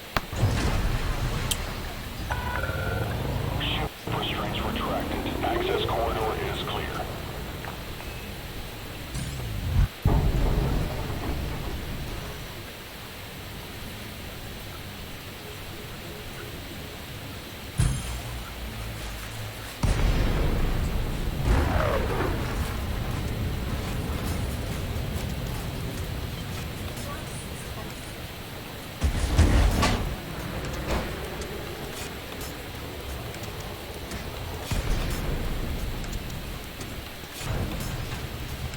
From the dawn of humankind, we have looked to the stars for meaning. Amidst the trivialities of existence, they have watched over us and forgiven us our awe and wonder, the briefest respite between our labors and strife. In our arrogance, we surrendered to our own conceit.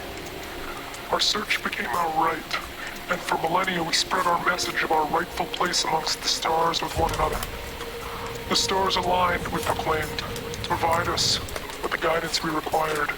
Our labors became our destiny, our wars our triumph. We assumed our place amongst the stars, and the stars watched over us, shimmering in approval. In time we forgot. We grew indifferent to our watchful stewards, and turned our attention away from them. We turned to one another. We saw one another, and we took the guidance given us by the stars to show one another the error of one another's ways. The stars have shown us, we proclaimed, the labors we have undertaken and the wars we have fought sanctioned by the stars and just by their guidance.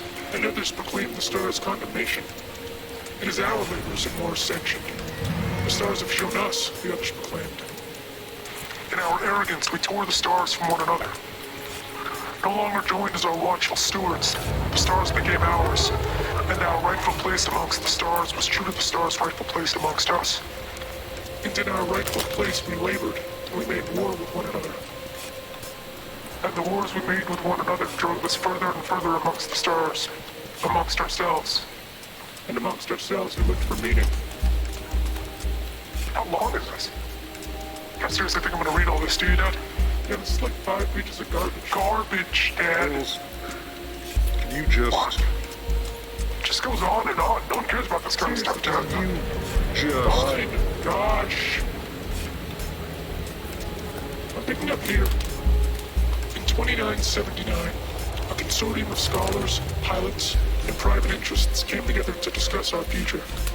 Amidst the wars between the Federation, the Empire, and the Alliance, the intrigue, the subterfuge, and the myriad labors of all powers, we were being reminded of our place amongst the stars, and the stars have begun to remind us of their place amongst us.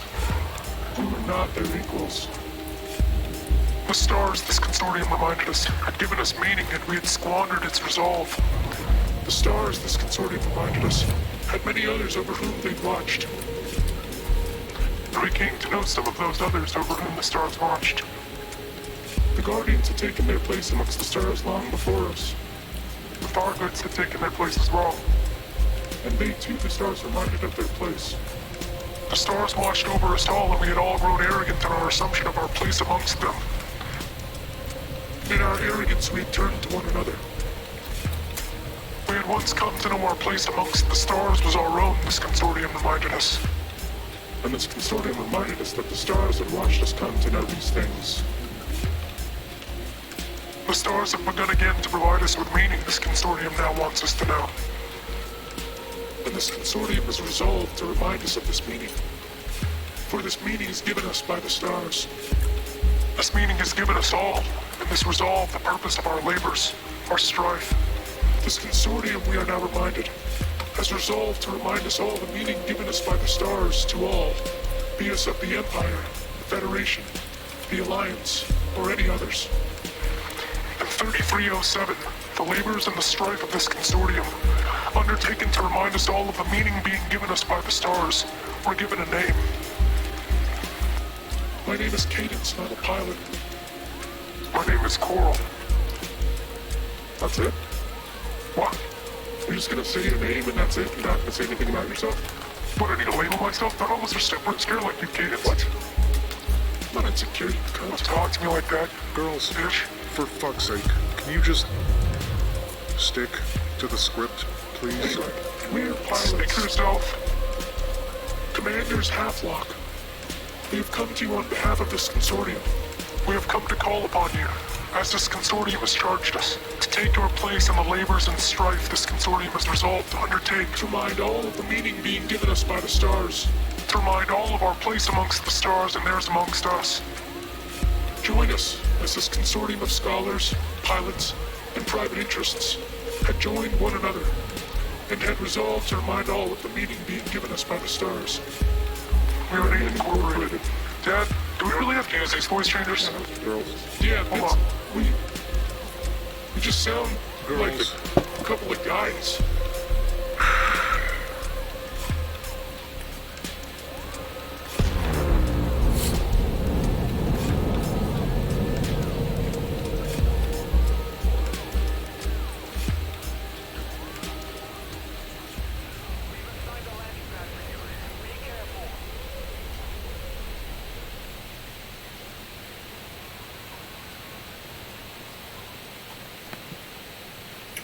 And we're back.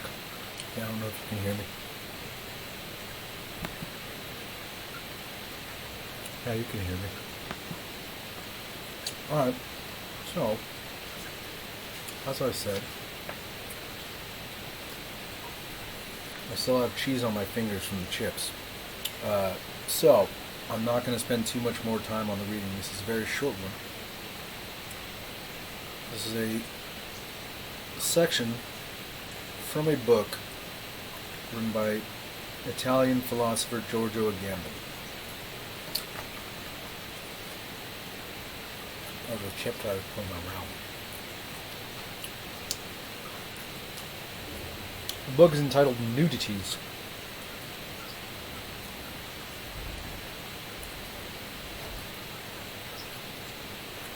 It's translated by David Kishik, Stefan Peditella.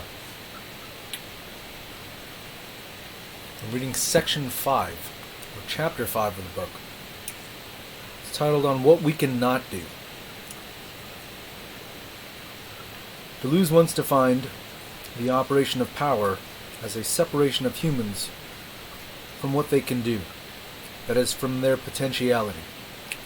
Active forces are impeded from being put into practice either because they are deprived of their material conditions that make them possible, or because a prohibition makes them formally impossible. In both cases, power, and this is its most oppressive and brutal form, separates human beings from their potentiality, and in this way renders them impotent. There is nevertheless another and more insidious operation of power that does not immediately affect what humans can do, their potentiality, but rather their impotentiality. That is what they cannot do, or better, cannot do. That potentiality is always also constitutively an impotentiality.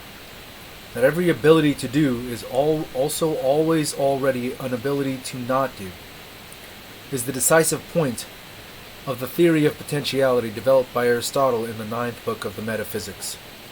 Impotentiality, adynamia, he writes, is a privation contrary to potentiality. Every potentiality is impotentiality of the same, and with respect to the same.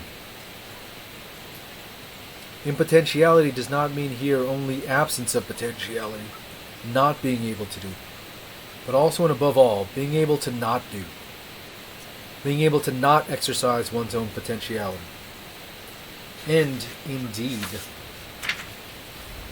it is precisely this specific ambivalence of all potentiality, which is always the power to be and to not be, to do and to not do, that defines in fact human potentiality.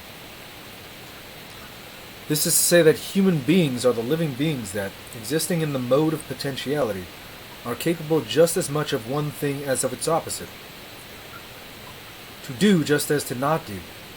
This exposes them, more than any other living being, to the risk of error, but at the same time it permits human beings to accumulate and freely master their own capacities, to transform them into faculties. It is not only the measure of what someone can do, but also and primarily the capacity of maintaining oneself in relation to one's own possibility to not do, that defines the status of one's action. While fire can only burn, and other living beings are only capable of their specific potentialities, they are capable of only this or that behavior inscribed into their biological vocation. Human beings are the animals capable of their own impotentiality. It is on this other, more obscure face of potentiality that today the power one ironically defines as democratic prefers to act. It separates humans not only and not so much from what they can do, but primarily and for the most part from what they cannot do. Separated from his impotentiality, deprived of the experience of what he cannot do. Today's man believes himself capable of everything, and so he repeats his jovial "no problem" and his irresponsible "I can do it," precisely when he should instead realize that he has been consigned in unheard of measure to forces and processes over which he has lost all control. He has become blind not to his capacities, but to his incapacities. Not to what he can do, but to what he cannot, or can not do. Hence, the definitive confusion in our time between jobs and vocations, professional identities and social roles, each of which is impersonated by a walk-on actor whose arrogance is in inverse proportion to the instability and uncertainty of his or her performance. The idea that anyone can do or be anything. The suspicion that not only could the doctor who examines me today be a video artist tomorrow, that even the executioner who kills me is actually, as in Kafka's The Trial, also a singer, is nothing but the reflection of the awareness that everyone is simply bending himself, or herself, according to this flexibility that is today the primary quality of the market demands from each person. Primary quality that the market demands from each person. Nothing makes us more impoverished and less free than this estrangement from impotentiality. Those who are separated from what they can do, however, still resist. They can still not do. Those who are separated from their own impotentiality lose, on the other hand, first of all, the capacity to resist. And just as it is only the burning awareness of what we cannot be that guarantees the truth of what we are, so it is only the lucid vision of what we cannot or can not do that gives consistency to our actions.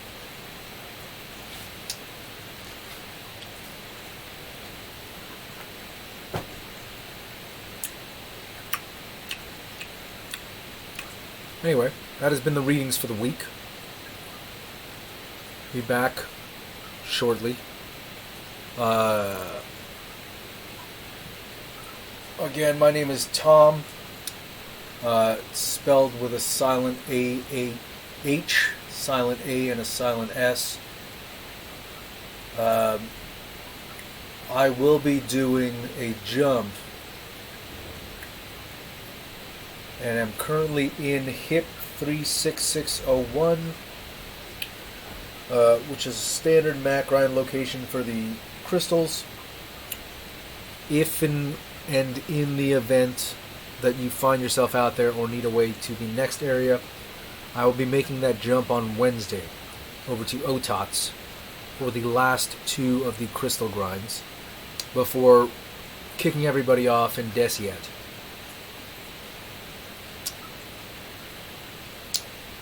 That, again, has been the reading of the week. I'm Tom, Commander Halflock, both PC and PlayStation 4. Not Halflock from the Origin EA's place. I don't know who that human being is. I don't care, but I've been using Halflock on Elite Dangerous for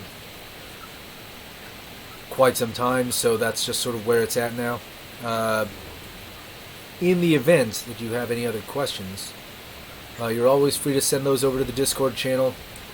Don't forget the rules of the Discord channel that are right here, that are constantly there. Those are the fucking rules. If you have any further questions, send them there. If you don't fucking bother me. Can you not bother me?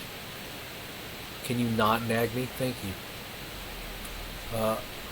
Anyway, I will see you next Tuesday.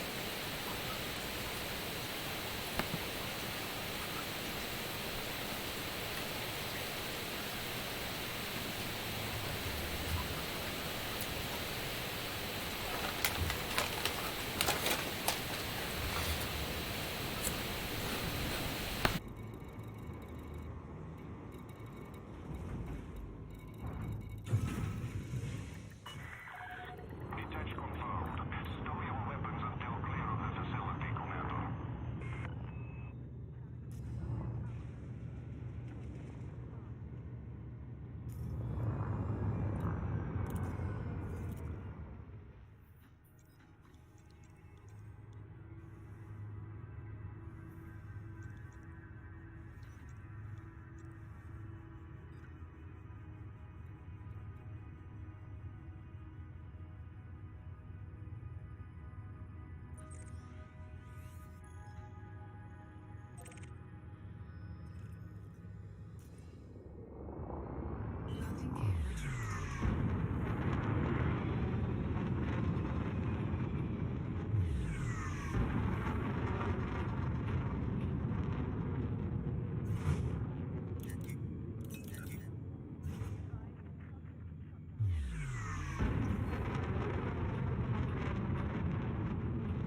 Devals gather to celebrate New Year.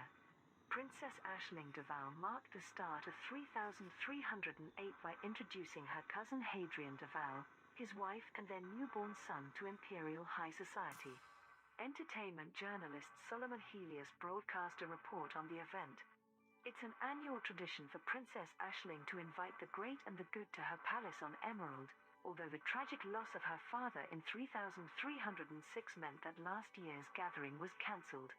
This year she made up for it with a sumptuous, glittering celebration of the kind that we Imperials are famed for.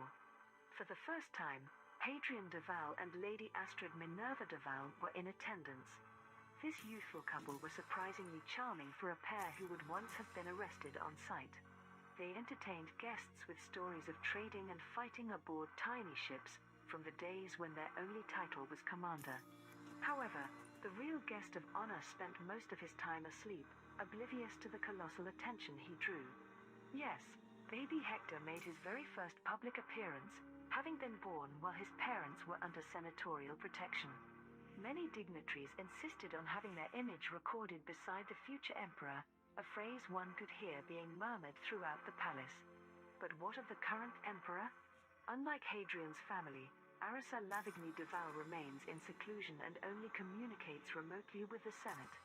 Now that the terrorists have been quelled, surely the time has come for Her Imperial Majesty to reappear before her loyal subjects? Whistleblower reveals Imperial link to NMLA.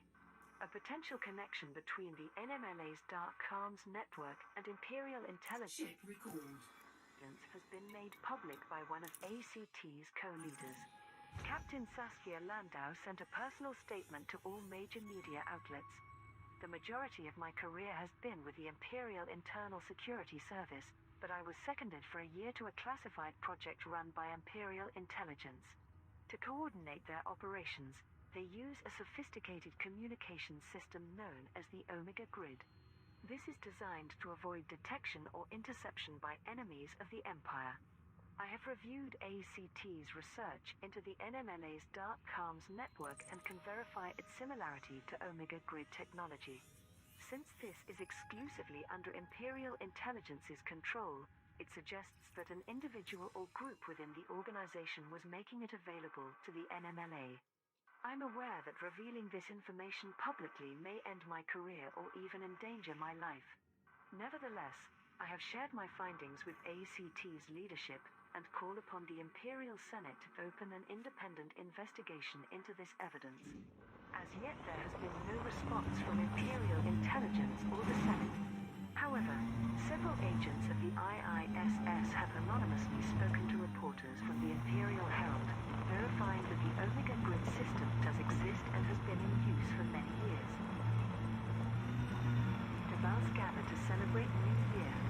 Princess Aisling Deval marked the start of 3308 by introducing her cousin Hadrian Deval, his wife and their newborn son to Imperial High Society. Entertainment journalist Solomon Helios broadcast a report on the event. It's an annual tradition for Princess Aisling to invite the great and the good to her palace on Emerald, although the tragic loss of her father in 3306 meant that last year's gathering was cancelled.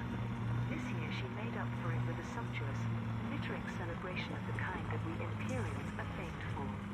For the first time, Hadrian Deval and Lady Astrid Minerva Deval were in attendance. This youthful couple were surprisingly charming for a pair who would once have been arrested on sight. They entertained guests with stories of trading and fighting aboard tiny ships, from the days when their only title was commander. However,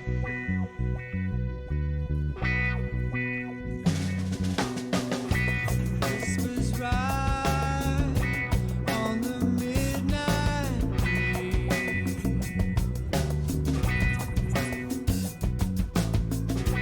carrying word of your disease.